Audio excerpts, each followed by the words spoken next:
So the UFC returns to the UK on March 19th, 2022 after a hiatus of a couple of years. And me personally, I was very excited about the prospect of going to another live UFC show. But this week, that happiness has turned to sorrow. I'll explain why, but before I do, my name's Rahul J. Chan, this is the Battle Camp. Thank you very much for joining me. If you're new to the channel, please do consider subscribing. So obviously the UFC announced that they're coming back to London a couple of weeks ago. And as soon as they announced it, there was already rumours, there was already fighters confirming that they're fighting on that date. It just hadn't been confirmed, the location of the event. But yeah, as soon as the announcement was made, all of these fights started getting announced. You got Aspinall against Volkov, you got Hooker against Allen. It's shaping up to almost be like a Britain against the world card, and it's Britain at different levels, right? Because personally, I feel as though at the moment we're in at the start, the cusp of a new wave, a new generation of British fighter. And this card is shaping up to be a brilliant way to showcase the talent that this country is producing, right? So when I started seeing all the names drop on that card and the opponents that our guys are getting matched up against, I couldn't wait. I could not wait to get online and order myself a ticket, right? And actually a couple of about a week ago, I was messaging my mates in the group chat, because none of my mates are really deep into MMA the way I am, but a couple of them are casual fans, right? So I was asking the question, what's your budget? How much are you willing to pay for a ticket? Because I personally in the past paid 120, 130 quid for a boxing ticket at the O2, and it's been really good seats, right? And that was what I was hoping to do for this event in March. A lot of my friends were like, nah, that's too much. A couple were like, yeah, right, I don't mind paying 80, 90, 100 max for really good seats. And I was like, fine, fair enough. If you're not really into the sport, I can't expect you to be willing to pay as much as I personally am. Anyway, tickets go on sale this week. So I'm recording this on the 3rd of February. Yesterday was the first pre-sale. I believe that was the Fight Pass pre-sale or whatever they call it, which you have to pay £80 for, I believe, to be a member of UFC Fight Pass to get those tickets, to get the special offers on tickets. Obviously, I wasn't part of that. I'm part of the UFC newsletter. So I got the code, I went online and I waited in the queue. And as soon as I got on, no reasonably priced ticket was available. So the purpose of this video is to effectively have a rant and a moan over two things.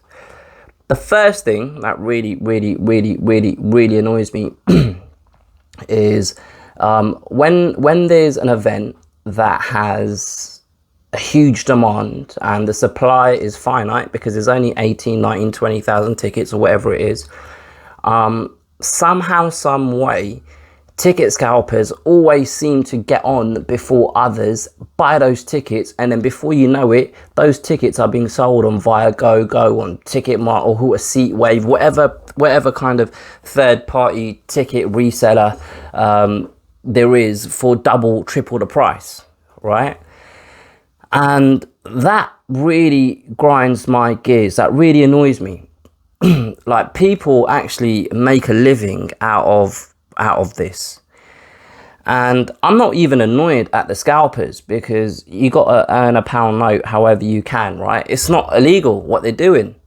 So it's incumbent on the venue, whether that's O2, the promoter, in this case the UFC, the government, and I use the word government loosely, because I don't expect it to be brought up in the Houses of Parliament, because obviously right now we've got bigger fish to fry with these illegal parties that Bojo's been organising and attending.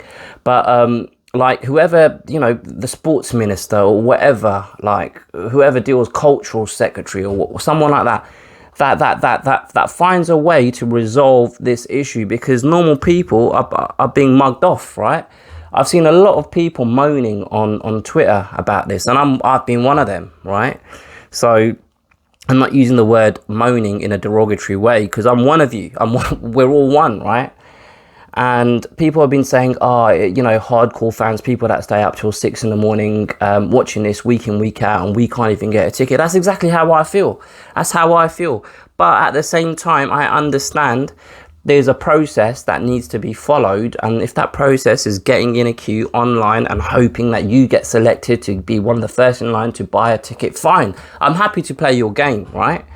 But you need to tweak the rules, because I don't understand how these scalpers always manage to get on and buy these tickets and have them on sale before I've even gone through the fucking queue. It don't make any sense to me. Honestly doesn't. Now, I would personally, happily,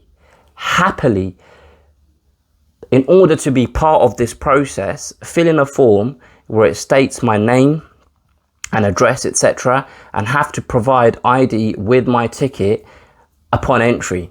I would happily do that to avoid this situation happening. And the only way you can sell your ticket if you can't attend the event for whatever reason is through through the same platform. So you effectively hand over the naming rights to someone else, but you have to do it at face value. You can't make a pound on it. Does that make sense? So if you're a ticket scalper, even if you do want to buy and sell your ticket, you're not making anything out of it. Like, that is the only way I can personally think of how to resolve this, and it needs resolving, man, because it's annoying. It's not fair. It's not fair. The second thing that I wanted to moan about is the fucking prices of the tickets. It's the prices of the tickets. I understand that they're not stupid, right? They're not stupid, the UFC. They know that the demand for this event is crazy. The streets are hungry. They're here to feed the streets. But don't take the piss. Don't be like Salt Bay with your prices. Do you know what I mean? Like I just said to you guys earlier in the video, I've spent 120, I can't remember what it was, 120, 130 quid on a ticket for the boxing. But it was a really good seat. It was a really good seat. It was lower tier, but it was quite reasonably high up in the lower tier. So I had a direct, good view of the ring. Nothing was blocking my view unless the referee got in the way, but that's part of the sport, right? Now, the same kind of area, the same sort of seat that I've had previously for boxing, you're looking at 360, 380 quid. Like you can fly to Europe, spend the weekend in fucking Vienna and come home and you still got £10 spare. It don't make sense. Like 360 quid, 800, 900, 600, like silly numbers. Upper tier 120 quid up in the sky. It's a fucking joke. It's very unreasonable, but I expect nothing less from the UFC. I expect nothing less from the UFC, you know? Like, thank you to our British fans for sticking with us. You know, we've missed you guys. We can't wait to come back. Of course you can't wait to come back if you're going to fucking put prices like that. Of course you can't. Honestly, I'm so stressed out. I started getting a spot on my head. Obviously, that's not related. It's just because I'm young. I'm basically a 35-year-old teenager. But look, it's a joke, man. Honestly, like, I feel like boycotting the event. But I know tomorrow morning at 10 o'clock, I'll be on my laptop fucking hitting return, waiting, hoping and wishing I get to the front of the queue so I can buy myself a £100 ticket, because that's what I can afford. But who knows if it's going to come to fruition, eh? Who knows? Who knows what happens? But yeah, it's annoying and it's a pain in the ass. But like Nate Diaz once said, I'm not surprised, motherfuckers. I'm not surprised.